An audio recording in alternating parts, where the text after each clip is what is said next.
Hi guys, this is Rome Tips, and in this video, I'm going to show you how to quickly and easily get the App Store icon back on your desktop if it's gone and stopped working. Let's get started right away. Be sure to watch to the end so you don't miss any important details. Open Settings, open Screen Time, scroll down and see Content and Privacy Restrictions. Okay, click on iTunes and App Store Purchases. The first three items should be Allow. Go back to the main settings, then go to the desktop and check if our App Store icon appears. If the icon appears, then congratulations, it worked. You can like and subscribe, but there are times when this doesn't help to solve the problem. That's how it was for me.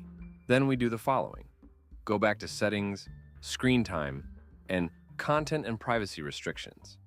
We see the second line, Content and Privacy Restrictions. There's a green toggle switch next to it. Just turn it off, then on and off again. Leave it off. Exit to the main settings menu to save everything. Go to the desktop and look for it. If it appears, then congratulations. If not, then try to reboot and repeat everything from the beginning. Now we have the App Store working again. If this helped you, be sure to subscribe and give it a like. It will help promote the video and help more people.